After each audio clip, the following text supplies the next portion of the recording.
Kaya may AX dahil ni Speaker. Kaya may AKAP dahil ni Speaker. Kaya may tupad dahil ni Speaker.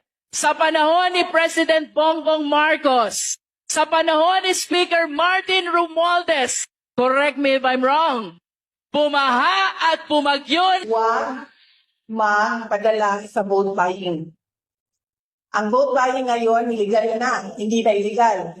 AKAP, AX, MAIP, tupad, at kung ano-ano pang tinatawag na ayuda, nagiging legal ang vote buying. Bakit nagiging legal ang vote buying? Dahil kontrolado siya ng mga politiko ngayon. Meron silang kota-kota sa pamimigay ng ayuda. So yan yung sinasabi ko. Yan yung proof ko.